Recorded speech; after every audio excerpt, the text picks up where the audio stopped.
Gravou? Não, ainda não está aparecendo. Ah, pronto, voltou a gravação. Então vamos lá. Então aqui a gente está no final da última gravação, já tinha clonado. Eu vou lá na pasta onde é que eu tinha clonado essas coisas. Data, aulas. Clonei os dois repositórios. Tem o MF5 Cases, onde é que a gente guarda os cases, onde é que a gente vai setar. E o nosso MF5 de trabalho, que é onde é que está o programa em si, tá? Bom, para facilitar a nossa vida, eu vou entrar no MF5 Cases e vou copiar uma dessas pastas aqui para depois atualizar ela, tá? Então, a pasta que eu vou escolher para fazer isso aí é a pasta esfera. Eu comento sobre uma esfera, que é uma, inclusive, que faz parte do teste. Então, é sempre uma que vai estar sempre certa, tá? Faz parte da parte inicial. O resto tudo é coisa que a gente trabalha. Essa parte da esfera era de checagem. Então, eu vou copiar ela. Vou dar um CP-R, esfera.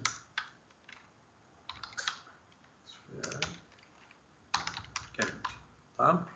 Então, eu vou copiar a esfera e vou colocar ela dentro da pasta cavidade. Copiei. Beleza. Beleza, agora tem essa pasta cavity aqui. Beleza. Ok, daqui a pouquinho eu mexo nela. Eu também já tinha feito a pasta do MF5 CMake, tá? Tá aqui, eu vou carregar meus módulos de novo, tá? Esses comandos que eu estou dando, eles têm todos nesse passo a passo aqui. A única coisa que mudou por enquanto foi que eu mudei desse sphere por cavidade, só isso daqui, tá? Porque aqui eu estava montando um caso de ciclone. Que é aquele da outra aula lá. Mas então vai ser mais ou menos a mesma coisa. Bom, fiz isso daqui, deixa eu ver se eu criei a pasta build. Build. Entro na build. Opa! Tem nada dentro dela. Aí eu dou um CMake.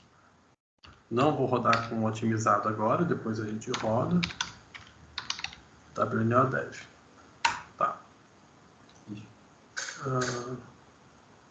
errado. Ah, fiz errado. Desculpa. -rf. Apago tudo.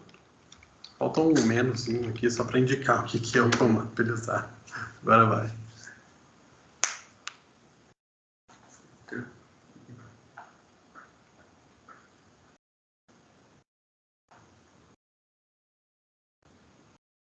Você fez isso aqui ou não? Programação? Make-J, vamos compilar. Eu já fiz C++. Aí sim, isso não é C++, então. Mas parece bom mesmo.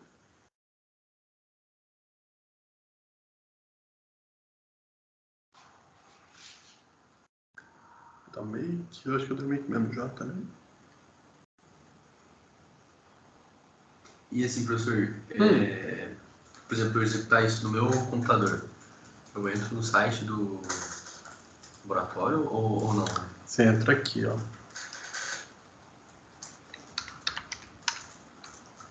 Eu vou passar isso aqui para vocês bonitinho, né? Mas...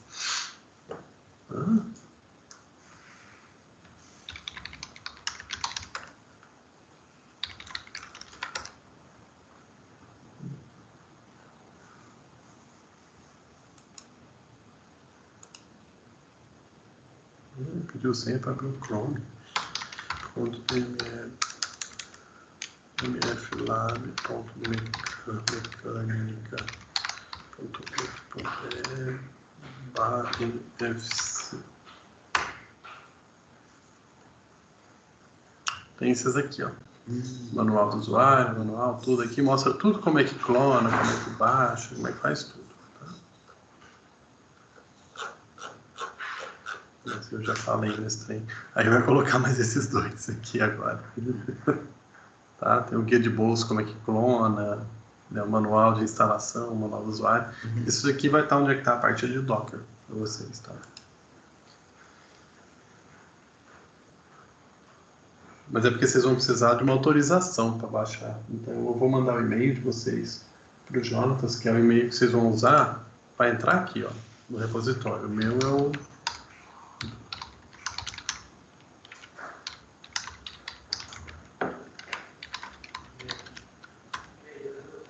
Aí vocês vão entrar nisso aqui tudo. Ele é legal porque até tem mais coisas, né? Como, por exemplo, tem o... Cadê o MFC? Tem um wiki aqui também, tem umas coisas que sempre tem umas dúvidas de como é que faz, primeiro acesso, como é que acrescenta. Tem umas coisas mais avançadinhas aqui que já está bem explicado. É bem legal. Hoje a gente trabalha nesse, basicamente.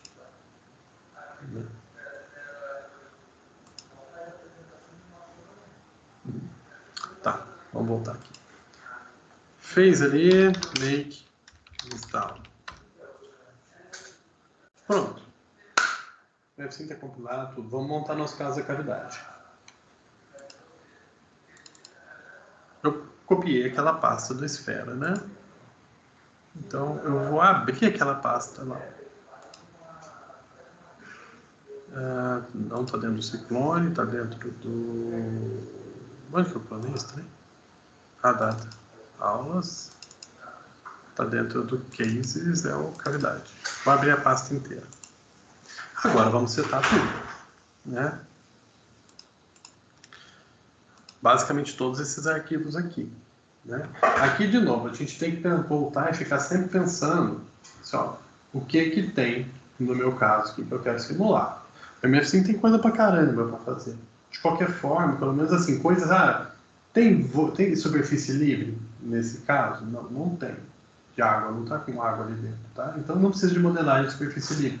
Tem particulado lá dentro? Não tem. Então a gente tem que sair dando uma conferida no MF5 para, se tiver ligado, eu tenho que desligar. Tá? Em resumo, vocês estão começando, se aparece que tem uma palavra que vocês não conhecem, bota falso, tá bom. Tá? Essa é uma boa prática para quem está começando. Por exemplo, vamos começar de baixo para cima, inclusive. Tá? Ó. Superfície livre não tem, então é tudo falso, né? Modelagem da turbulência, tá tudo falso. Daqui a pouquinho a gente volta aqui e mexer. Não tem interação com estrutura dentro dessa cavidade. É uma cavidade incompressível, não tem nenhuma análise térmica dentro dela, então tá tudo falso também. A gente não precisa, por enquanto, de refinamento adaptativo. A gente vai mostrar daqui a pouco. Não tem reações químicas dentro dela. Tá? Sonda, depois eu volto aqui para a gente falar do que é essa sonda. Né? Probes, também é um outro tipo de sonda, por enquanto não tem. Post-proc. Post-proc é a lista de variáveis para ser gravada. O que a gente quer ver na simulação? Quero ver as 3 componentes de velocidade. Eu, particularmente, eu gosto de ver esse K-criterion, que ele é, basicamente, ele te mostra onde tem... fortes rotações dentro do seu domínio. Então, ele é bom para ver assim, estruturas coerentes na turbulência. E aí a gente pode mandar gravar também as vorticidades, grava a pressão, grava a viscosidade. E não precisa gravar nenhuma espécie química, porque não tem nenhuma. Tá? Tem mais truque para baixo? Não, tem não. Beleza, tá feito. Bom, input file, não precisa mexer. E B, não tem nenhuma fronteira imersa, não tem nenhuma geometria complexa ali dentro, não tem nenhuma arquivo externo de leitura, não tem equação de energia, porque não tem nada de térmica nela, não tem particulados, não é um escoamento incompressível. Eu só tenho uma condição de contorno, então não preciso de condições de contorno compostas, então tudo falso. Tá? Vamos, então, montar a estrutura geral do programa. Isso tá esquisito aqui. Que é basicamente esse arquivo aqui. Tá? Vamos nele inteiro, desde lá do comecinho. Primeiro, sempre aparece a descrição do que está acontecendo aqui na frente, tá? Então, vamos lá. Primeira linha é o domínio. Né? Tamanho do domínio. Qual que é o tamanho do domínio que a gente vai colocar? 0,1, né? Vamos rodar uma malha tridimensional, depois eu mostro para vocês o macete de rodar com 2D. Por Porque o MFSim, ele é sempre 3D. Então, para rodar 2D, tem que dar um migué. Entendeu? Tem que dar uma enganada no programa. Mas isso é comum na maioria dos programas, tá? Então, beleza. Vou botar isso aqui mais alinhado para cá, para não atrapalhar. Esse 222, deixa do jeito que tá. Depois quando a gente for trabalhar em 2D, a gente faz, mexe nisso. Number of Ghost Cell. Deixa do jeito que tá por enquanto. Vocês não estão mexendo com nada muito especial. Número de níveis físicos. O MFSim, ele é um código de malha adaptativa paralela. Então, ele tem níveis de malha. Até você refinar na região que mais te interessa. A primeira simulação que a gente vai fazer é um nível só. Malha simples, tá? 1. Número de células no LBOT. Basicamente, a gente só tem... E esses níveis são desde LBOT até LTOP, né? A gente só tem LBOT, só tem um. Então, é a malha de baixo que a gente tem. Vamos facilitar a nossa vida e começar com uma malha simples? Vamos começar com uma malha de 30 por 30 por 30. Não, 30 por 30 por 30 é ruim. Professor, mas você vai definir isso conforme a sua experiência. A gente que não tem experiência, como que a gente deduz o que é melhor e o que não é? Do que você fala? Nesses que você tirou de 5 para 1, de 16 estava 16 depois 30... Não, vocês vão aprender isso aqui rapidinho. É só porque é o primeiro que eu estou fazendo. Ah, tá, entendi. Aí, hoje mesmo, a gente já vai ver qual que é a diferença de ter 2 níveis. Mas todos esses têm um critério de escolha? Tem. Tudo que tem, em cada uma dessas linhas de tudo isso daqui, são anos de pesquisa atrás. Então, todos eles têm uma razão de ser que estão ali dentro, tá? O MFSim deve ter umas 350 mil linhas de código. Né? Ou 15 anos de gente botando a mão aí dentro. Então, vai por mim que desse jeito aqui é bom, daqui a pouquinho a gente melhora, tá? Então, vamos botar aqui 30 por 30 por 30, né? Não vai precisar do cutoff agora, depois eu explico o que é cutoff. Número de zonas também não vai precisar.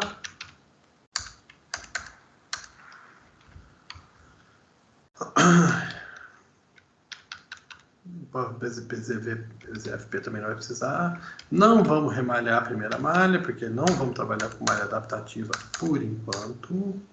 Para que vocês verem a malha adaptativa, vocês vão ver o quanto que isso aqui é legal. Né? Se eu não vou trabalhar com malha adaptativa, eu não preciso refinar a malha adaptativa. Né?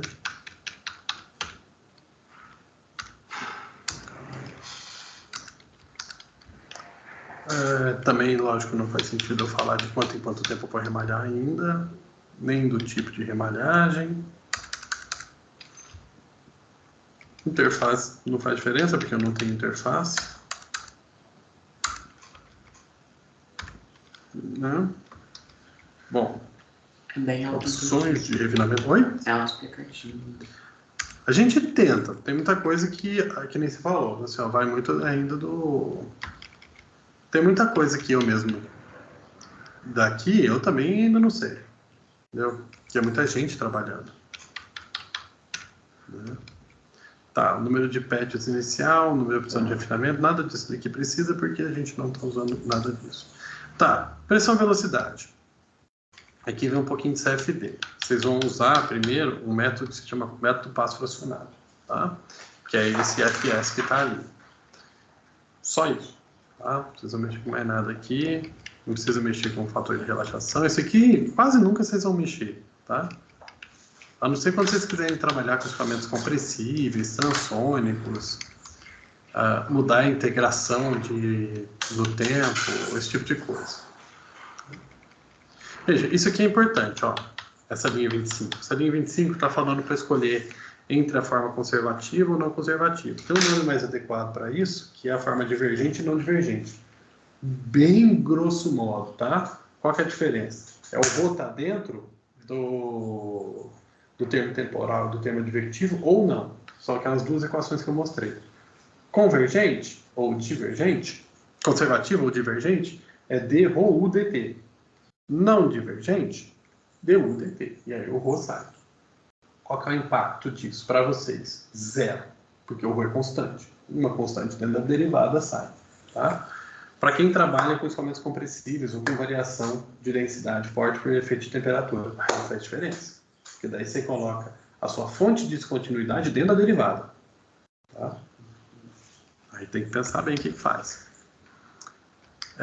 Esquema advectivo, deixa esse que está aí mesmo. Funciona bem. Esquema de fluxos também pode deixar do jeito que está, porque ele é muito mais ligado à estrutura de ρ variável ou não.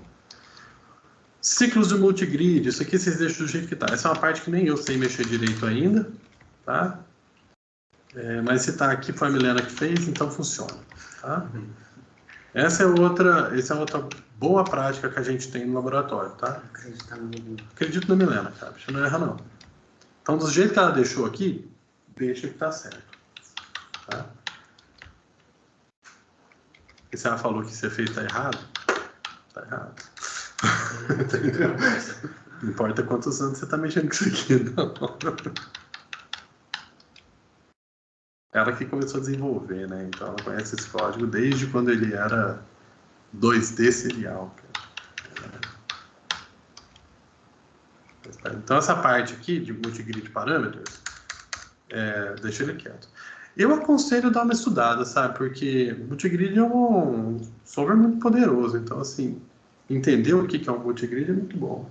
É aquilo que a gente estava conversando de entender de métodos numéricos. Isso aqui já volta ao nosso caso.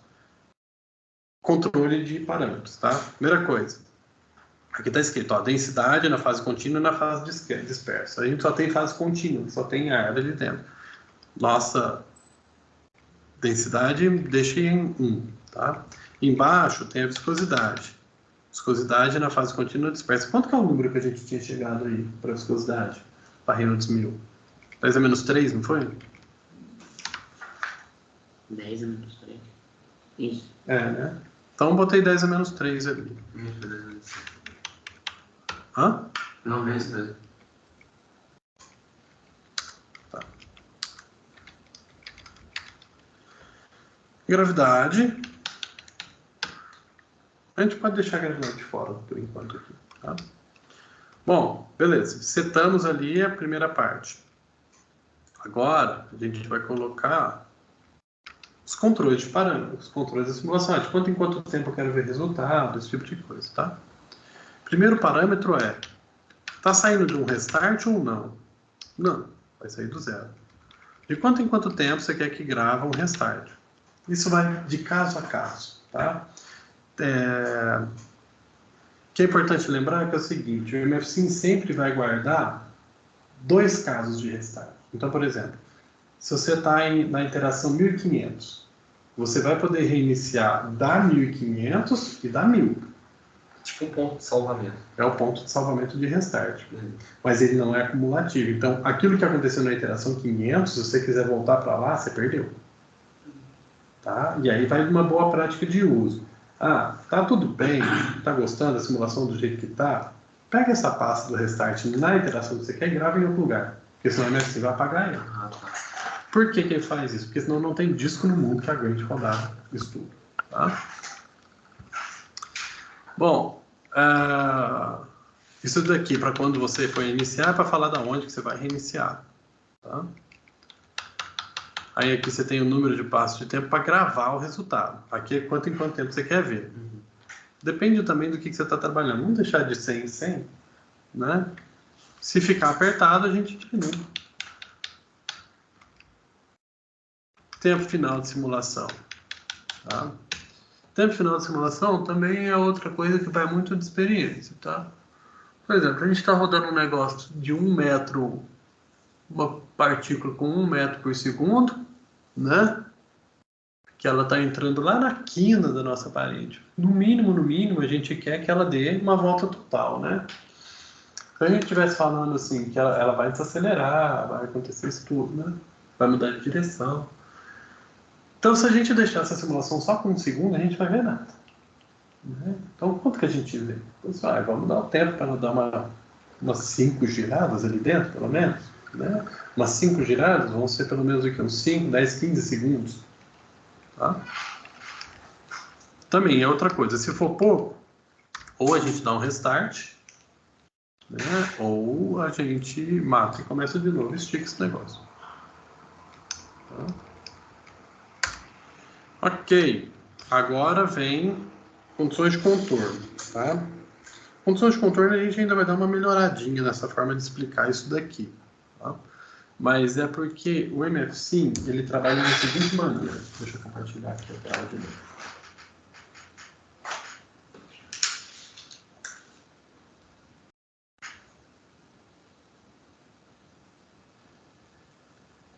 Não.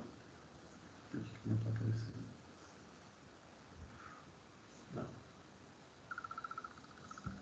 O MFSIM, ele trabalha da seguinte maneira. Deixa eu compartilhar aqui.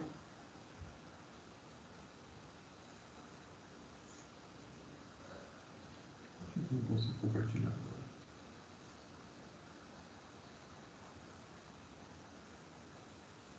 Ah, aqui, contido.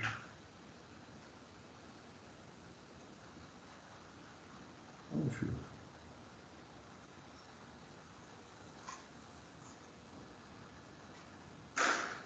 Tá, eu já avisei vocês que eu tô gravando.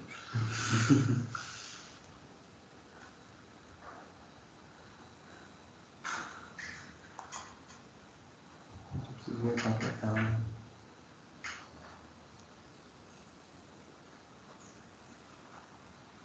Ok. Ah, tá cedo.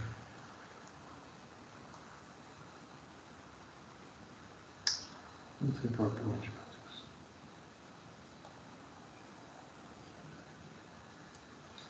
Agora, compartilhou. Compartilhou? Não, descompartilhou. Ah, compartilhou. Desculpa. Agora sim. Agora foi. Tá. Beleza. Então, vamos aqui no Notes. Vou botar esse aqui, vou utilizar isso pra cá. Vamos lá. Condições de contorno. Tá? Vocês vão ver ali, vocês viram lá que tem 3 colunas, né? Eu tenho, por exemplo, vamos pegar 0, 0, 0, 0, 0, 0, 1, 1, 1, 1, 1, 1, e tenho 0, 0, 0, 0, 0, 0.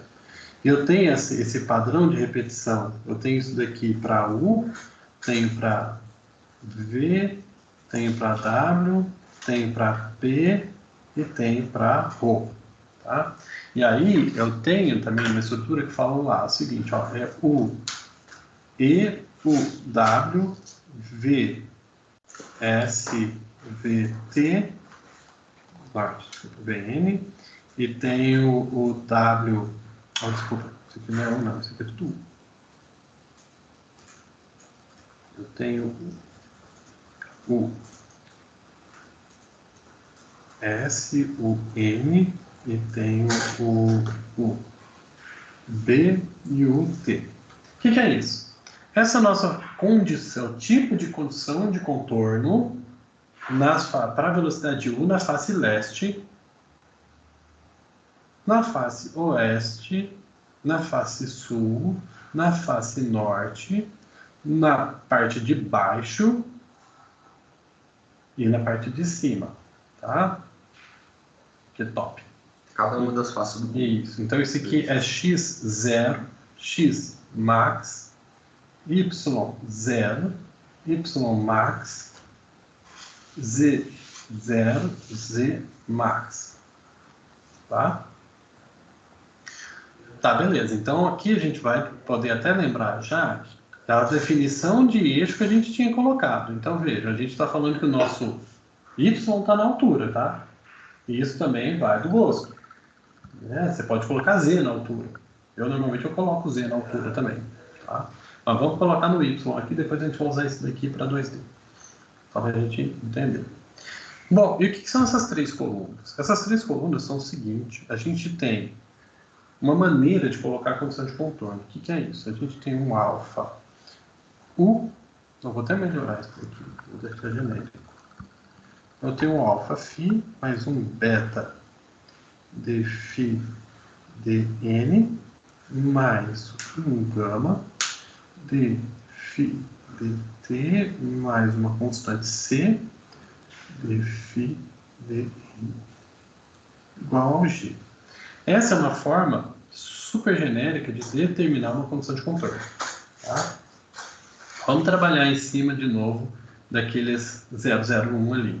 Isso daqui, para a gente, é o nosso alfa, beta e o gama. Tá? Então, o que acontece? Que condição de contorno eu estou colocando para U na face leste? Bom, o alfa é igual a 0, o gama é igual a 0. Então, daqui eu estou falando, dessa primeira linha, dessa primeira maneira, eu estou falando que o meu beta de phi,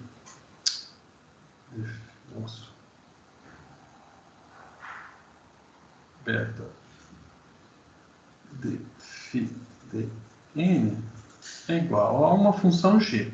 Tá? Essa função g, da maneira mais simples possível, o que é? Certo? Tá? Se a gente estiver trabalhando com alguma função manufaturada, alguma coisa, isso aqui pode virar uma função que você pré-determina. Tá? Para a maioria dos casos, para todos os casos do CFD, isso aqui é 0. Então, no final das contas, o que você está fazendo com a sua derivada? Isso aqui, aplicando para U, du dx na face E é igual a 0. Ou seja, uma condição de Neumann, uma condição de derivada nula. Aplicado nula. Tá? O que a gente quer para o nosso caso da derivada?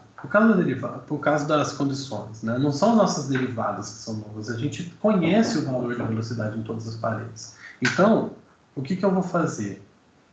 Eu vou pegar, por exemplo, eu vou colocar aqui, ó, desse jeito. 0, 0, 0, 0, 0, 0, 0, 0, 0, 0, 0, 0. Desse jeito, para todas as velocidades, eu estou falando que meu beta é 0 e o meu gama é 0. Então, eu fico com alfa φ, que no caso seria um alfa U, que é igual ao nosso G, que é igual a 0. É isso que eu estou falando. Veja, esse é o tipo de condição de contorno, não o valor da condição de contorno. A gente ainda vai chegar no valor. Tá? E aí eu fico, então, dessa maneira, com o meu U na face E igual a 0. Né? E a mesma coisa eu vou fazer para todos os outros. E aí aquela regra que eu tinha falado para vocês. Dirichlet na velocidade, Neumann na pressão. Tá?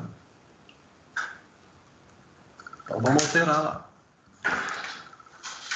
Vou voltar a projetado aqui. Ele mudou de tela? Não, ainda não. Ainda não está compartilhando o seu próprio disco. Voltou? Agora sim. Então tá. Então vamos botar um aqui em tudo.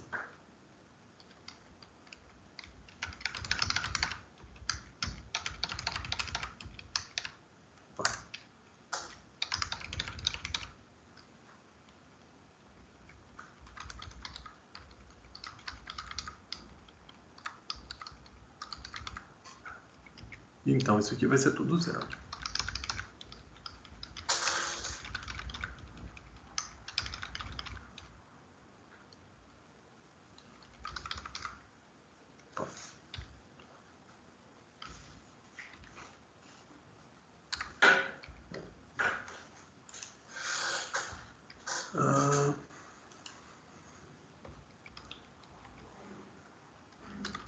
Eu não comentei da advectiva. A advectiva é um outro tipo de condição de contorno que normalmente a gente usa para quando a gente tem um domínio em que a condição de saída ela pode receber escoamentos que são turbulentos. Tá?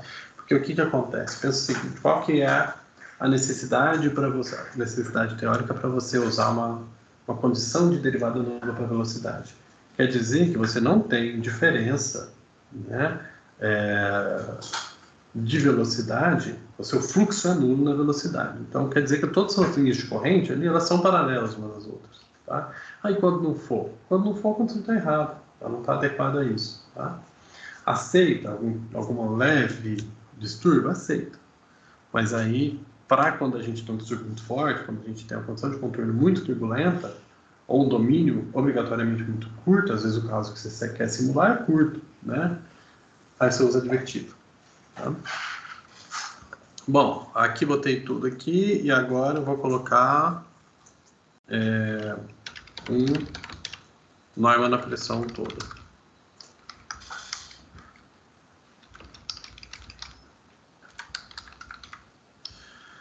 Bom, para densidade eu não vou mexer, vou trabalhar já em paralelo. No meu computador aqui eu posso rodar com 8 processadores, isso aí vocês vão decidir se vocês vão rodar com 4, provavelmente. Não vou calcular balanço de carga, porque eu só tenho um volume de controle. O método, eu não vou ter fronteira imersa, eu não vou ter nada, então é 1. Não tenho WF, não uso PET, LabC, Zoltan, não uso solução manufaturada, não uso nada. Fechou, setei. Preciso agora colocar condição de contorno. Agora eu setei o tipo de condição de contorno, eu preciso botar valor na condição de contorno, tá? Tá. Onde que eu faço isso? Eu faço nesse BC Function aqui, tá? Esse BC Function ele tem uma estrutura que aqui, por exemplo, no caso que a Milena estava rodando, no caso da esfera, o que acontece? A única coisa que ela precisou fazer foi o seguinte, olha, é um canal de um escoamento que vai se chocar numa esfera. Então, nós precisamos botar o valor aqui, na face leste, tá? E na condição inicial, bota aqui ali, condição de contorno, face leste, que é a única face que a gente está vendo, tem esse valor igual a 1, tá? Todas as outras condições, tudo o resto que a gente tem, é igual a 0. Tá? E a gente não é bem isso, a gente vai ter que fazer uma pequena modificaçãozinha. Tá? Isso daqui sempre tem uma dorzinha de cabeça. Data... A gente vai precisar desse data grid, que é da malha. Né? E a gente vai ter um exact igual a 0.0D0, tá? E a gente vai ter que botar um ifzinho aqui. Um if. A gente falou em y, né? Que a gente vai colocar. Isso. Y maior ou igual a y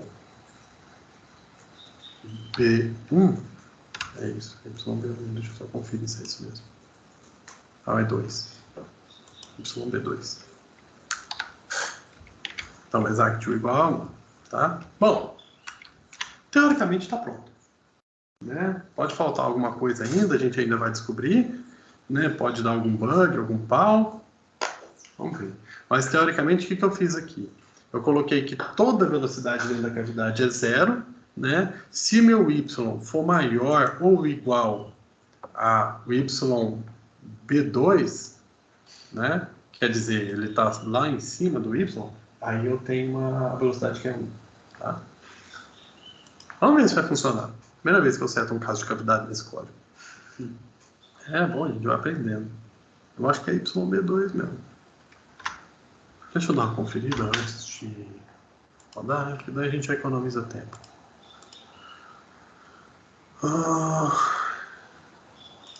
No caso do ciclone tem.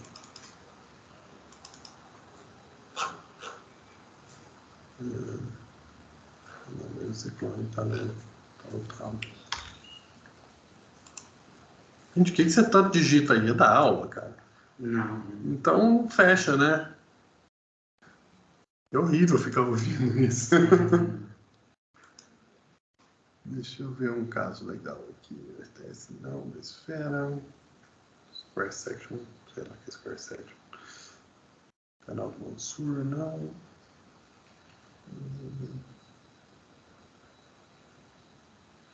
O FCC, deixa eu ver. Esse é um caso grande.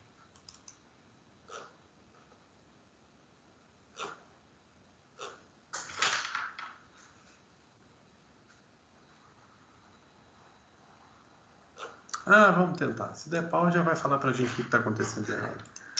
Sim. Tá. Bom, onde é que eu tô? Beleza. Agora vamos rodar.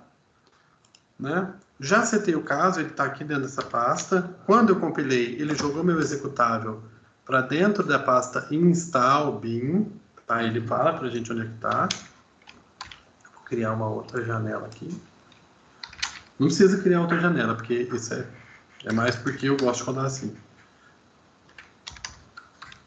No meu caso, eu carrego os módulos de novo, vou lá na pasta onde é que ele está. Né? Tá aqui, tá tudo bonitinho. Eu tenho que indicar para ele as bibliotecas que ele tem que carregar no sistema. Carregou. E agora eu vou poder rodar. Para eu rodar MPI exec, eu vou rodar com 8 processadores, né, que eu tinha falado. Menos MP8, AMR13. Só que agora eu tenho que falar onde é que eu rodei, onde é que eu vou rodar, que eu esqueci de fazer isso. Deixa eu só copiar aqui. CP.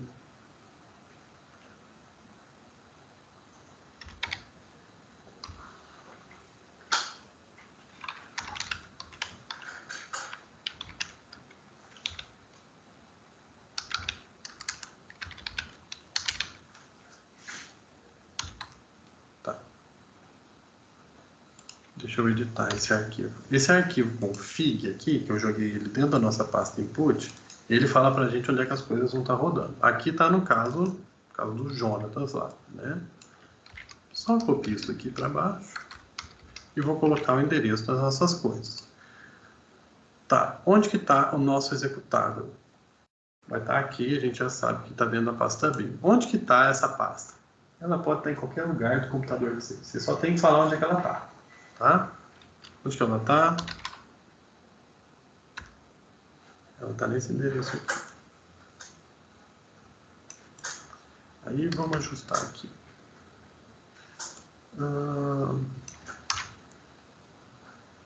O meu input está na minha pasta Case Skeleton.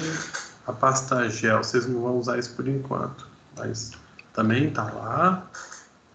Agora, o arquivo de saída eu não quero que fique na minha input. Eu quero que ele vá lá para o CMake. Por quê? Porque senão eu mando para o servidor lá embaixo 1 tera de dados, né? E aí todo mundo fica bravo com a gente. Porque a gente estoura o cluster. Acontece. Aqui então tem um arquivo de restart. Mas mesmo que, por exemplo, que eu fizer isso na minha casa, ele manda para o servidor ainda. Não, aí você tem que mandar... Ele faz isso sim, só que daí o comando é diferente. Você tem que fazer isso via SSH. Aí você tem que querer muito errar. Entendeu? Tá forçando o erro. Mas se não, se você tiver no seu computador, localmente, sim. Aí... Não, eu falo assim, na minha casa, por exemplo. Agora o que vai acontecer é o seguinte. Se você for trabalhar para mandar suas coisas para o servidor de volta, que é um caso de um desenvolvedor, o que pode acontecer é, você colocou um arquivo de resultados, por exemplo, dentro da sua pasta case, a hora que você dá um git push, ou seja, vou mandar para o servidor para guardar essas coisas lá, seus resultados vão junto. Aí sim ele vem para cá. Mas daí não é o programa, não é o MFC que está fazendo isso. É o JIT, é o servidor de controle de versões.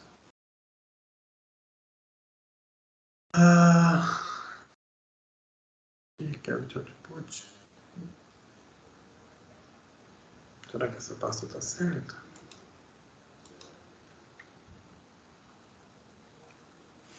Vamos ver.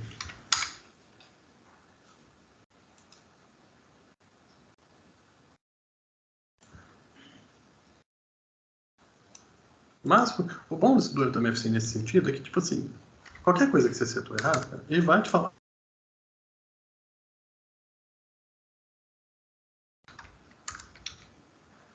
O que aconteceu? Você caiu aí? Não. Eu caí da aula? Peraí, enquanto você está compartilhando. Deve ter sido do tablet que caiu. Acho que foi um aviso que... mas o meu tá sem som. Enfim. Vamos ver. Vou botar um 2. Já deu erro. Ótimo. Alguma coisa eu fiz de errado aqui. Deixa eu abrir o arquivo de erro.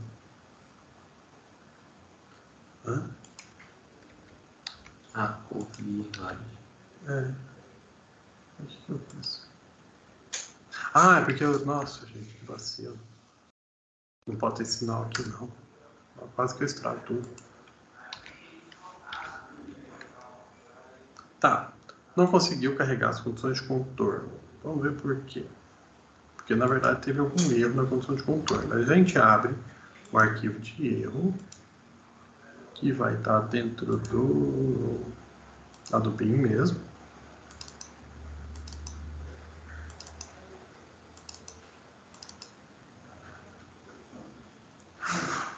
É o YB2, é porque não é YB2. Deixa eu lembrar o que é isso agora.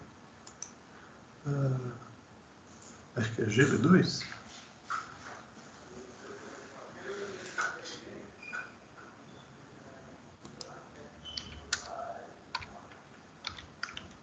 Isso é meio chato mesmo.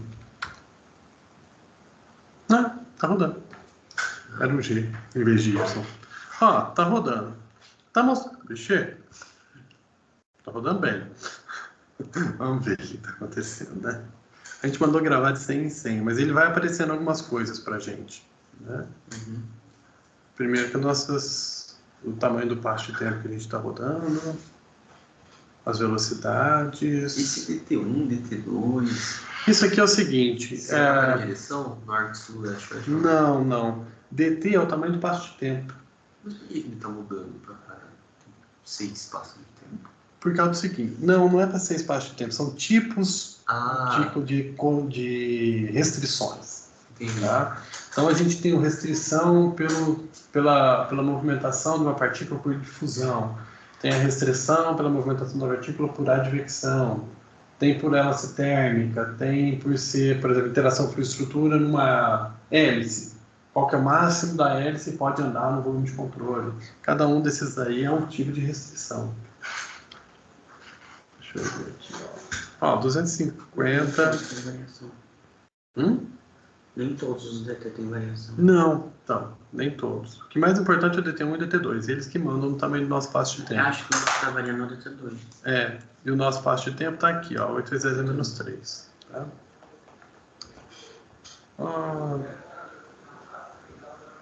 Deixa eu matar aqui, porque isso aqui roda rápido. Vamos abrir um para view. Vamos ver o que está saindo. Nós botamos uma malha super grossa, tá? Então não é de se esperar que a gente tenha um resultado muito bom, não. Professor, só com relação ao que a gente está fazendo, com relação ao que o ANSYS faz, isso aqui seria algo muito mais acadêmico, né? Não, seria a mesma coisa. Seria a mesma coisa?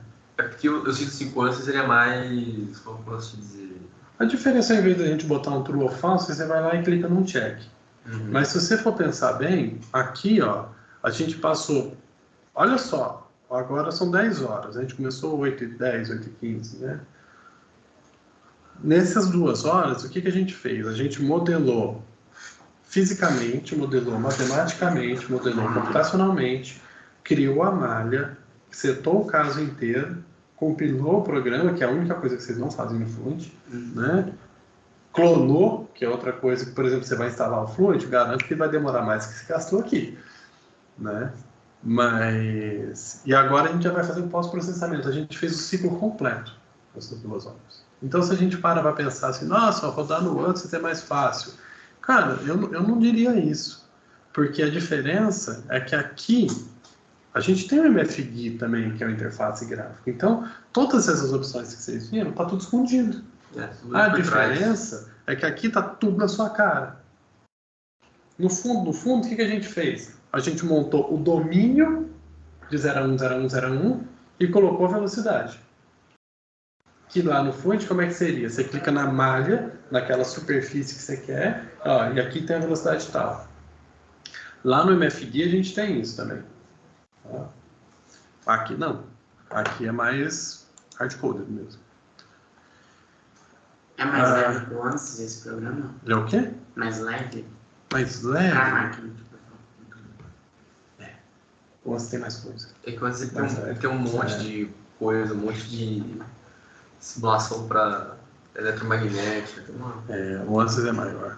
É um pacote, né?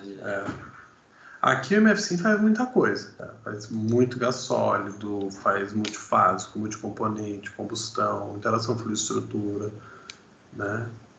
O MFSIM, por exemplo, em comparação ao OpenFOAM, eu vejo que ele tem a vantagem de fazer isso aí tudo já num solver só.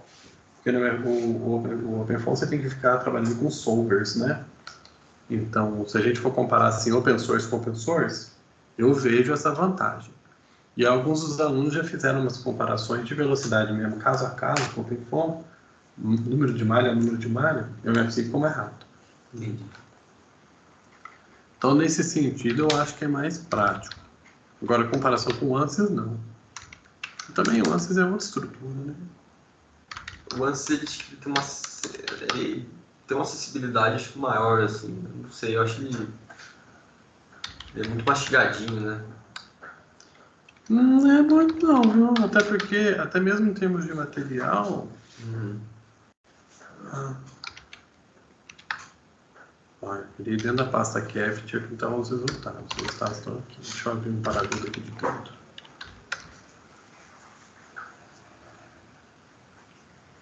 Tá. Eu vou abrir esse output aqui e vamos ver se vai dar tudo certo.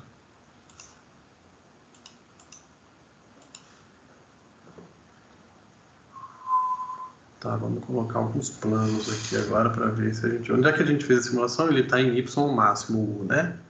Então vamos ver um plano em Z. Tá. E vamos ver se sai alguma coisa. Ó. Velocidade U, 0 no domínio inteiro, velocidade unitária aqui em cima. Né? Ó. Começando a querer fazer alguma coisa. Tá vendo? Começando a gerar. Vamos colocar, deixa eu ver se eu consigo mostrar, a vorticidade em Z. Ó, começando a aparecer alguma vorticidade aqui. Bom, eu matei o caso. Vamos botar ele para rodar de novo. Mas, já vamos fazer uma coisa. Já dá estágio não avançado, mas intermediário. Vamos lá. Não sei se vai dar certo, não. Vamos ver. Mas vai sim. Vamos colocar ele com malha adaptativa, tá? Bom, para malha adaptativa, olha, tem um falsito aqui. A gente não vai iniciar a malha inicial, tá? Mas nós vamos começar aqui, a gente vai colocar uma malha adaptativa. O que a gente quer? A gente só quer malha aonde interessa. O que é isso? Eu tenho um gatilho, eu tenho que escolher um gatilho. Onde que interessa, para esse caso da cavidade introducilizante, onde que interessa eu ter malha? Onde que eu quero resolver direito? No centro ali? Então, mas vamos ver. Aqui no centro tem alguma coisa? Nas bordas? extremidades. Está acontecendo alguma coisa lá?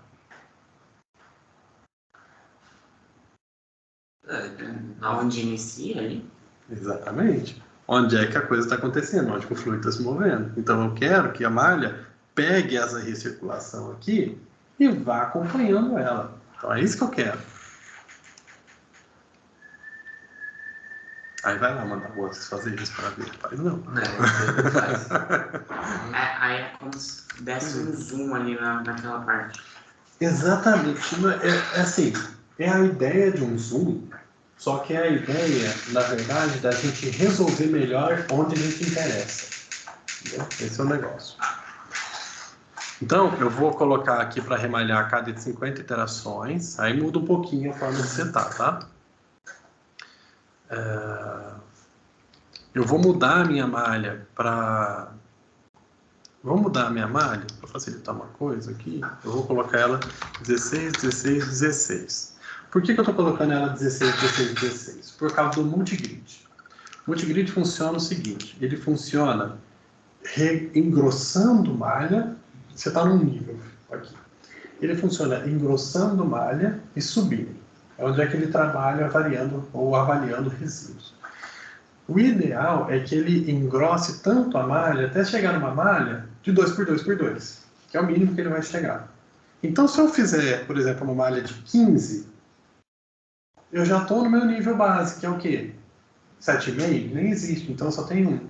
Então, meu multigrid não funciona bem. Como que eu vi isso? Como que a gente viu isso? Olha aqui em cima, olha que a gente está rodando. Nas primeiras iterações, a pressão, tanto que ela está sofrendo, que ela calcula com multigrid. Isso aqui não é normal. Tá? O que é o normal desse código para funcionar? 1, 2. Tá? Então vamos ajeitar a vida, facilitar a vida do solver fazendo isso. Então se eu mudo para 16, aí eu tenho 16, 8, 4, 2. né? E bom, esse é meu L-bot, está escrito aqui. Então o que acontece? Eu engrossei a minha malha embaixo, né? Vocês vão ver aqui, ó. Essa é o domínio, essa é a malha mega grossa que eu botei para rodar. Tá? O que a gente vai fazer? Eu vou ter uma malha mais grossa do que essa ainda, né, aqui, só que eu vou ter esse refinamento de malha só na região que me interessa. Ou seja, pode autentificar bem mais rápido. Tá? Vamos mexer nisso. Então, eu mexi aqui, vou refinar a cada 50. Né? Qual que vai ser meu gatilho? Meu gatilho não vai ser densidade, não vai ser IB, vai ser só vorticidade. Tá? E eu tenho que falar para ele pelo menos o seguinte, assim, olha, essa região inicial aqui é a região que eu quero que você refine primeiro, tá? Que é de 0 a 1, que é onde é que eu quero. Em X que ele pegue tudo, né? Em Y, eu quero que ele pegue, por exemplo, de 0,8 até 1. Em Y, né? Aí eu confundo isso. 0,8 até 1. Eu quero que ele... Isso aqui não é 0,1, não. Isso aqui é 1. Então, ele vai pegar toda X, todo Z. Em Y, ele vai pegar só uma napa lá em cima. Bom, vamos ver. Deixa eu apagar tudo que está aqui no output.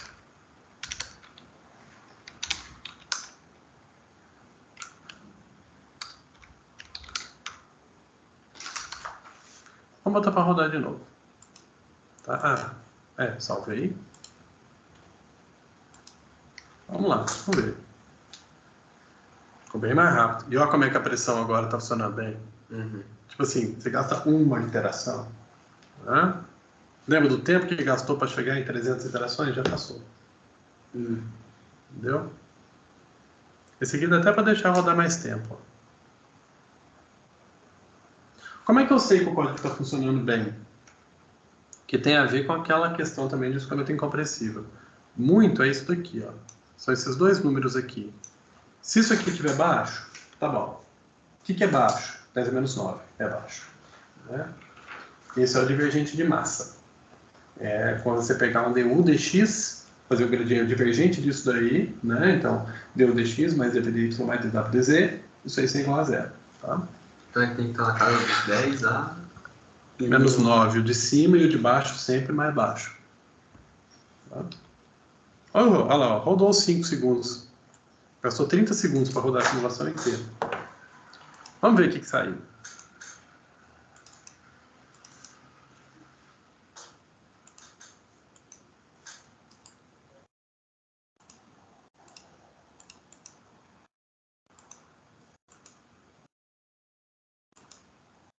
Por algum motivo não consegui botar a malha certinho.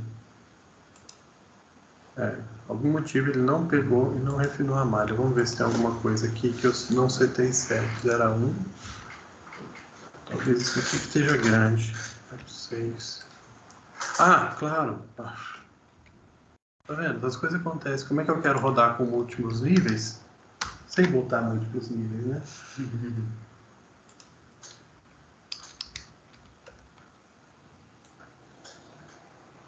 Bom, ainda tá rápido.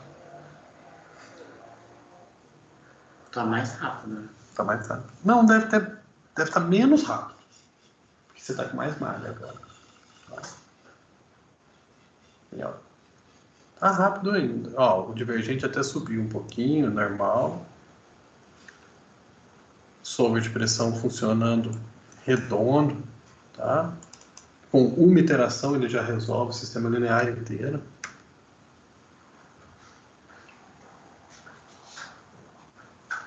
Isso porque o caso está 3D, o 2D nem vê na tela que está passando. Uma malha boa para esse Windows aí é 50 por 50 por 50.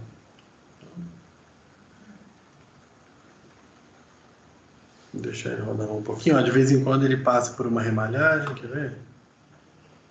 Aí ele está remalhando a cada 50. Ó. Aí ele remalha, aí ele te fala quantas células você tinha antes, quantas células você tem depois. O que quer dizer nisso daqui? Olha, eu tinha 61 mil volumes, agora eu tenho 67 mil. O que quer dizer? Quer dizer que a sua malha aumentou. Então quer dizer que seu escoamento deve estar se movimentando e você tem botando mais malha para capturar onde as coisas interessam.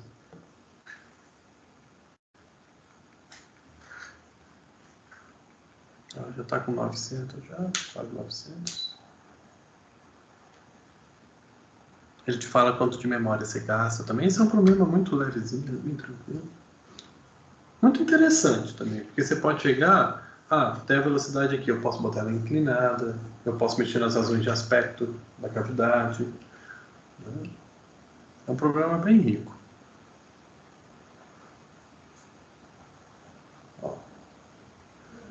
Ó, vamos ver o que está saindo lá. Deixa eu só... Só um reload. Boa! Olha lá, então agora a gente começou a malha aqui, né? Tá vendo que ela já está mais refinada aqui? Uhum. Ela vai refinando onde precisa. Né? Mas ainda assim com uma malha super grosseira, né? Uhum. E por que assim, o tempo de simulação está um pouco curto assim? Reynolds baixo, malha grossa. Entendi. Entendeu? É o que eu estava falando, a gente pode pular aquele de 5 para 50. Eu lembro que eu rodava em caso, não sei se era Reynolds 3200 ou Reynolds 1000, faz muitos anos. Eu lembro que o padrão do escoamento ia mudar depois de 500 segundos. Né, que ele começava a aparecer uns vórtices diferentões assim, aqui por dentro, uns contrarrotativos.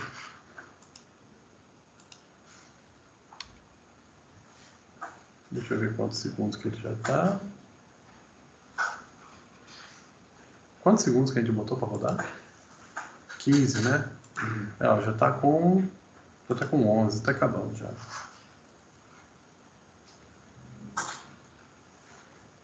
Quando o caso é bem comportadinho desse jeito, aí pode até confiar, ó, falta 50 segundos para acabar o caso.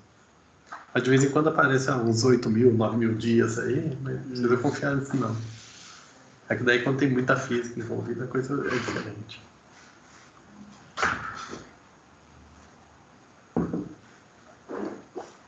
Vai. Tá quase, ó. 14 segundos.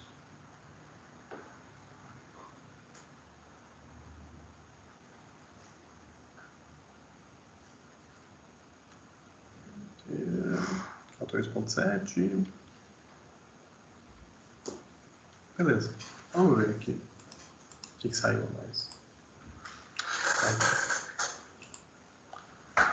Cadê o outro?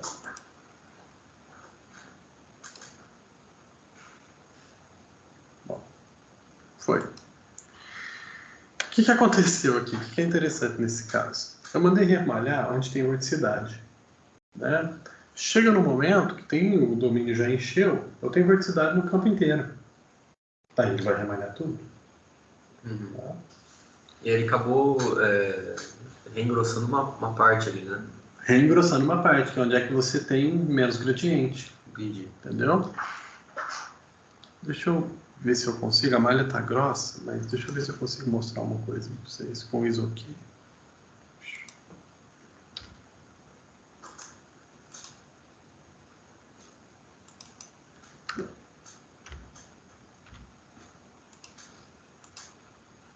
Ó, basicamente, essa propriedade isoquê aqui, ela mostra pra gente onde é que tem rotação do domínio. Esse daqui é o vórtice que está ali, sendo que foi gerado. Uhum. Ó. Tá vendo como é que ele é gerado? Como é que ele vai crescendo? E ele é acompanhado pela malha adaptativa. Bom, rodamos com 2 níveis, rodamos em 3D. O que mais que a gente pode fazer aqui? A gente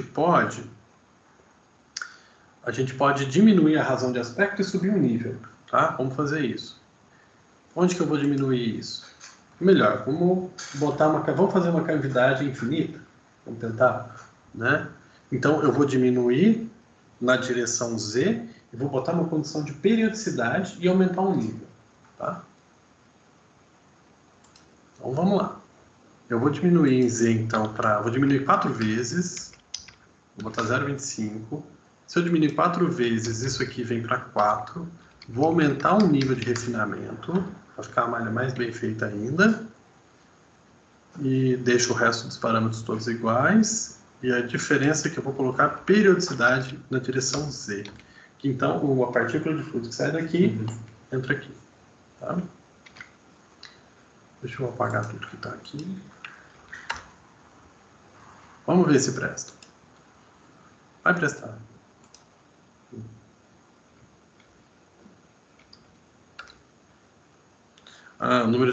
Claro. O número de processadores tem que ser maior do que 2 na direção Z. Eu tinha esquecido desse pequeno detalhe. Aqui eu tenho que botar... Posso botar um? Esses processadores são processadores do computador? Do computador. Ah, tá. Só que na direção, é porque eu fiz uma decomposição de domínio. Tá? Deixa eu ver aqui. Quanto que eu botei? Eu botei 16. Vou botar 4. Mais uma coisa diferente que vocês podem ter. Vou rodar com 16 processadores. Para rodar com 16 processadores, a hora que eu mando o MF5 rodar, ele me dá um erro, tá? Primeiro o erro é porque está escrito com 16, né? E não 8. Beleza. Isso aqui me deu um erro, tá? Qual vai ser o erro? O erro é o seguinte, é o MPI que não deixa. Tá? Por quê? Porque eu tenho 8 cores, eu tenho 12 cores reais e 12 virtuais. E o MPI mais novo, ele fala o seguinte, fala assim, ó, roda só o tanto que você tem de real. Que é melhor, é mais eficiente tudo. Como eu sou teimoso, não quero, então eu venho aqui e mando ele. Menos over subscribe. Roda, porque eu estou falando para rodar. Aí ele vai. Entendeu? Ó, vamos ver agora. Ó, gravou o primeiro? Vamos ver como é que está a malha. Vejam que já está mais lento, né? Eu botei 3 níveis. Vamos ver o que vai sair daqui.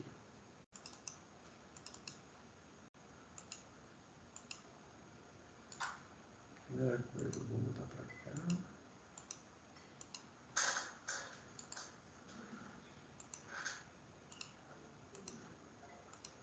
Vou apagar isso aqui. Tá vendo meu domínio? Ficou curtinho, né? Agora eu tenho que botar minha slice lá, estava no meio, em Y, em Z, eu tenho que botar em 0,125.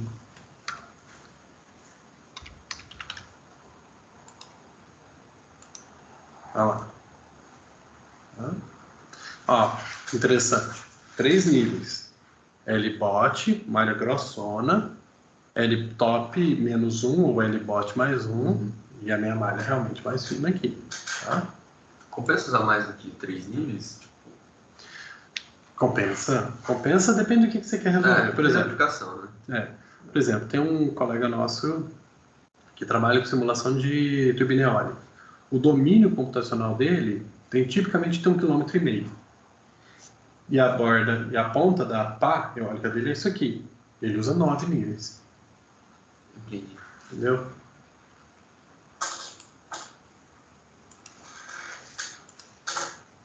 Ó.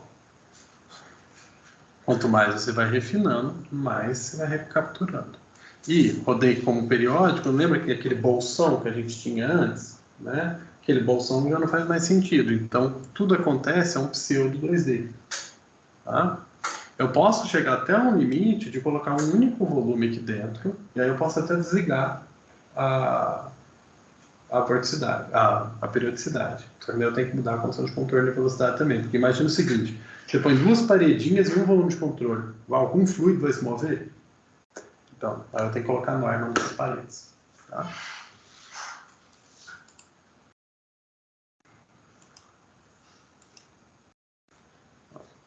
Com 3 níveis as coisas vão ficando bem mais bonitinhas.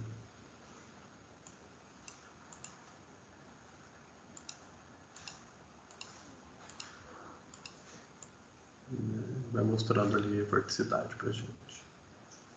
Deixa eu ver se eu consigo também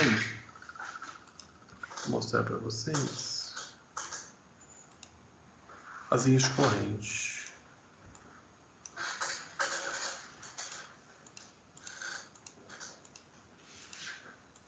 Tem que criar um campo vetorial. Deixa eu clicar aqui em cima.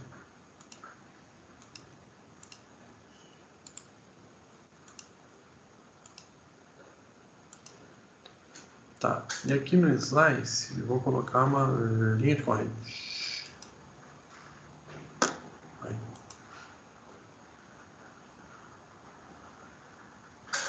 Nossa, que loucura.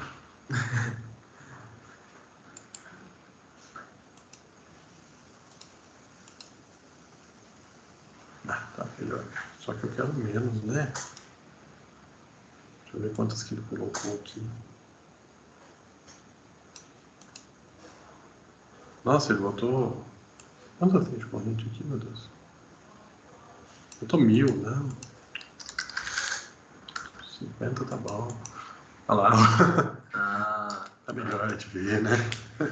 fez bem mais sentido agora. É, né? Olha que bonitinho.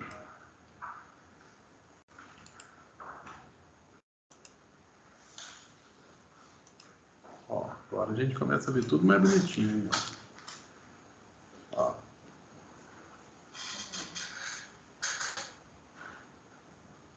Essa é a cavidade com tampa deslizante. Bom, onde é que entra na nossa aula de hoje? Faltou uma parte que a gente fez ali e fez aqui, né? Vejam só. Aqui nós temos 16. Vamos fazer a conta aí. 1 dividido por 16 dá quanto aí? Peraí. 0,0625. Tá. 1 dividido por 32. Divide por 2. 0,03. Divide por 2. 0,01. Qual que era a malha que a gente precisava para fazer DNS? Na casa dos 10 lá, dos 10.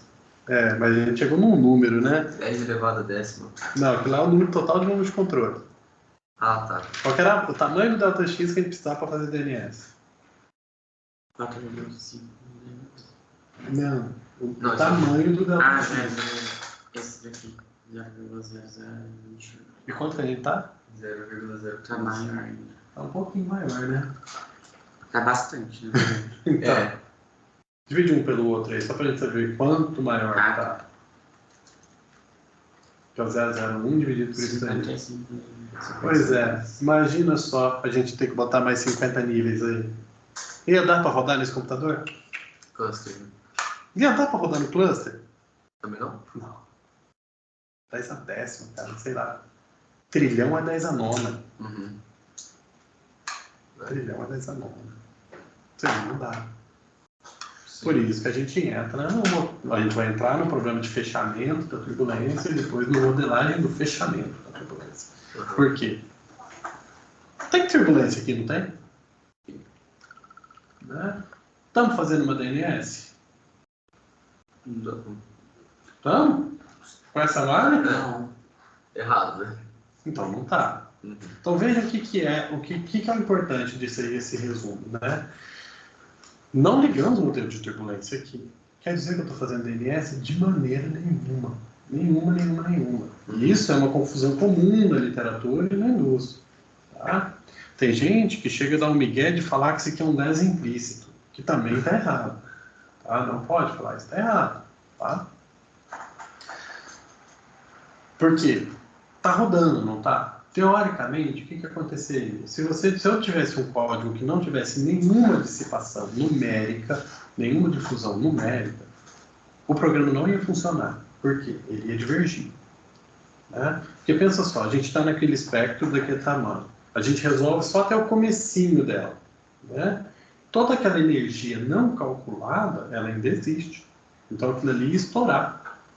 Né? Então era para o código divergir. Se ele não divergiu, é porque tem dissipação numérica.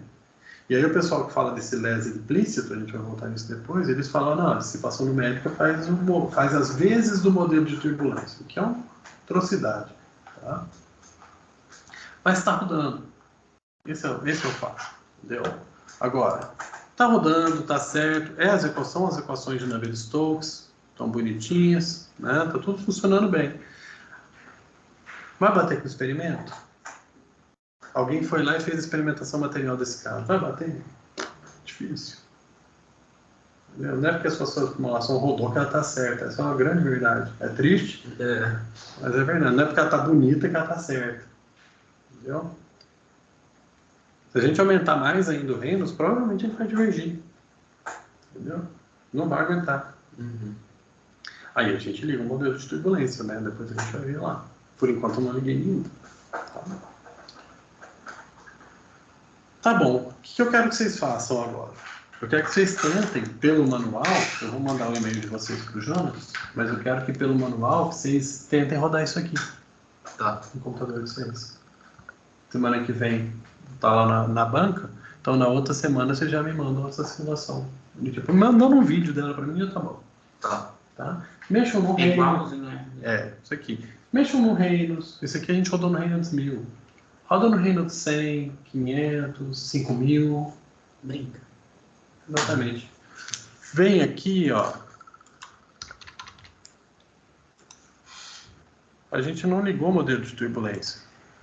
Liga esse Smagorinsky, mexe nessa constante aqui, desliga ele, liga esse Vremo, liga esse Smagorinsky, aumenta essa viscosidade e vê o que vai acontecer na parede. Bota a viscosidade na parede. Já está plotando viscosidade, vocês vão ver. Né? Roda com esse aqui, ó, esse dinâmico. Né? Isso aqui tem que estar sempre true, tá? Esse aqui depois, outro dia eu explico o que é isso daqui. Vai deixar ele true na modelagem da turbulência. Brinca com essa parte aqui, ó. Ou até essa aqui. Essa aqui também vocês podem. Essa parte de cima aqui vocês podem mexer. Essa daqui é melhor tá comigo primeiro. Depois eu explico ela, depois a gente vem aqui em cima. Tá? Fechou? Fechou. Aí os vídeos você vai mandar pra gente ou... Tá. Não, Você já pode baixar aí também, que eu vou até baixar aqui. Mas é que você gravou dentro de outra sala que a gente não tem acesso. a gente, Ah, é? Uhum, a gente Eu tem boto vocês nela. a sala nesse MMF Beginners. Não, vocês não conseguem baixar? É que a gente tem que estar no time, Tem que estar dentro dessa sala que você gravou. Tá. entendeu? Nossa, mas não tem ninguém nessa sala. Deixa eu tentar botar vocês nela. Deixa eu parar de gravar. Porque aí a gente pega ali no chat o vídeo direto. Você nem precisa passar pra gente.